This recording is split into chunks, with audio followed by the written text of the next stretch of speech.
Sejujurnya harus saya katakan, dalam kapasitas saya, baik secara pribadi maupun selaku Ketua Umum Dewan Pimpinan Pusat Partai Nasdem, beserta dengan seluruh jajaran DPP yang ada pada sore hari.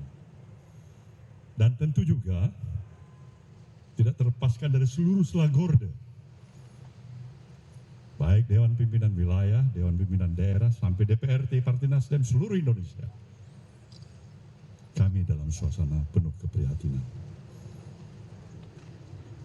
kesedihan yang sukar untuk kami tutupi. Kami berupaya untuk menutupi ini. Kami berupaya untuk kami tetap tegar, bisa tersenyum dengan teman-teman semuanya. Kami upayakan itu. Tapi kalau teman-teman bisa memahami sesungguhnya apa yang ada dalam nurani diri pribadi saya, ada kesedihan, keperihan hati, tidak seperti biasanya. Saya memahami kasus seperti ini bukan yang pertama kali dihadapi oleh partai ini, tapi untuk hal yang terjadi kali ini kepada Sekretaris Jenderal DPP Partai Nasdem, saudara kami Johnny Plate, saya harus katakan sekali lagi, kami berduka untuk ini. Saudaraku semuanya, ditetapkannya saudara Johnny Plate sebagai tersangka itulah merupakan bahagian dari proses hukum yang harus dilaluinya. Apa sikap Nasdem? Jelas tidak pernah berbeda. Dari komitmen awal partai ini didirikan, kami ingin tetap berada di garda terdepan, ingin menegakkan prinsip-prinsip hukum yang berkeadilan untuk terus dari waktu ke waktu kita dukung, kita berikan penghormatan sebagaimana mestinya kita sebagai warga negara yang baik. Apalagi peran daripada institusi partai politik yang berulang kali saya katakan, partai politik harus berada pada garda yang paling terdepan untuk memberikan kontribusinya dalam proses pendidikan politik yang berarti dan mengedepankan profesionalisme dan moralitas. Ini jelas. Jadi proses hukum ini harus kita hormati. Kami tetap menghormati ini. Tetapi sukar untuk mengusik apa yang terjadi di dalam perasaan emosi diri saya. Semoga saja godaan-godaan yang menyatakan pada saya ini tidak terlepas daripada intervensi politik, tidak benar. Ini tidak terlepas daripada intervensi kekuasaan, juga tidak benar. Ini godaan pada diri saya dan saya sudah katakan tidak benar itu. Kalau benar, mungkin hukum alam nanti yang akan dihadapkan kepada itu. Jadi sekali lagi saya tegaskan, kita menghargai proses hukum ini. Kedua, kepada Partai Nasdem, saya sudah ingatkan seluruh selagorde ini untuk tetap bekerja seperti biasa. Tidak mudah terprovokasi. Jangan kasih tempat siapapun yang mencoba untuk mengadu domba di antara kita satu sama lain. Karena kita lebih mengedepankan komitmen kita terhadap stabilitas nasional yang kita miliki.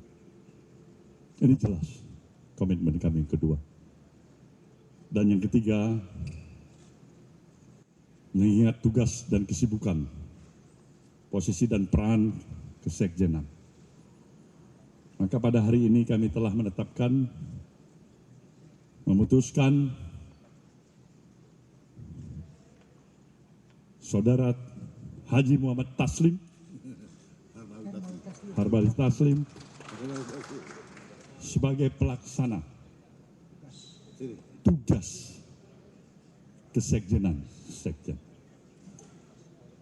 Inilah yang bisa kami berikan keterangan pada saudara semuanya, dan tentu saya pasti memahami kawan-kawan dan saudara semuanya ingin bertanya kepada saya selaku pucuk pimpinan partai ini.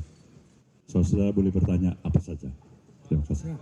Nah, lalu lintas ini harus kita atur baik-baik. Ya, Tatang, Kompas, Andika, Hilman, mana IGTV mana? Ya, 3 dulu ya.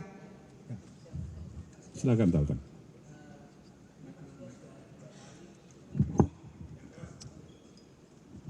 Siap.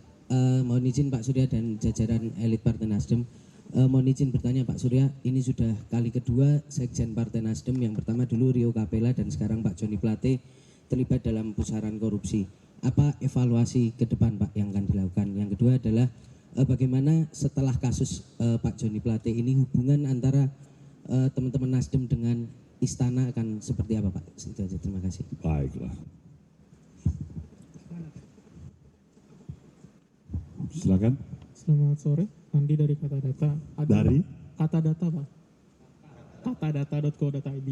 Ada 2 pertanyaan. Pertama, tadi siang Kejagung bilang bahwa akan mengusut kasus ini, aliran dananya ke parpol. Nah, dari tanggapan Pak Surya Paloh sendiri menanggapi strategi Kejagung itu seperti apa? Dan yang kedua, tadi siang juga Bang Faldo bilang bahwa jabatan Menkominfo akan digantikan oleh PLT. Berarti kan melihat lebih jauhnya bakal ada pergantian pemain nih di kabinet. Dari Nasdem sendiri apakah akan menyajikan atau mesuguhkan nama baru ke Presiden untuk menggantikan Pak Joni, atau seperti apa strategi ke depan untuk masih ada dalam kabinet? Ya, Ilman Pak dari IDN Times. Izin Pak, terkait dengan kasus ini, Pak Surya beberapa tahun lalu pernah menyatakan kalau misalkan ada kader yang terlibat kasus korupsi, lebih baik Partai Nasdem buat apa dipertahankan gitu Pak. Nah, apakah sekarang masih berlaku seperti itu? Kemudian ini kan kemungkinan Pak Joni akan di-reshuffle Pak. Nah itu jumlah menteri dari Nasdem apakah akan berkurang atau tetap gitu Pak? Dan apakah akan ada bantuan hukum untuk Pak Joni? Terima kasih Pak. Baik. Jadi ada 2 peristiwa. Dua-dua sekjen. Yang satu kasus 200 juta rupiah. Dia masuk tahanan untuk sekian tahun. Kasus gratifikasi. Dia telah menyelesaikan kewajibannya. Dan sekarang menjadi warga negara bebas. Yang kedua, Joni Plate. Terserah pendalaman pembuktian yang mungkin lebih dalam nanti. Tapi hari ini saya simak baik-baik keterangan daripada kampus Pankum. Ada pengakuan yang menyatakan dia meminta agar diberikan 500 juta untuk anak-anak setiap bulannya. Dengan proyek kerugian negara yang 8 triliun. Ya, kalau tidak ada pendalaman lebih lain untuk menemukan bukti-bukti yang lebih memberatkan, ya semakin sedih lagi kita.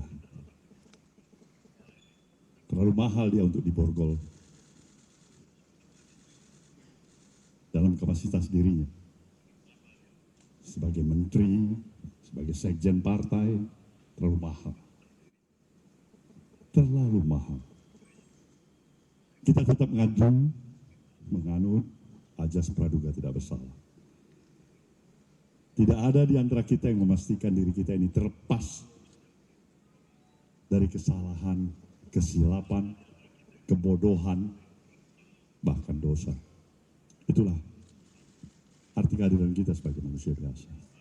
Kita berupaya yang sebaik-baiknya, sekaligus menjawab pertanyaan teman-teman kedua dan ketiga tadi. Bahwasanya kita tidak mampu untuk menjamin pasti akan tidak lagi terulang. Tapi niat baik kita juga tidak pernah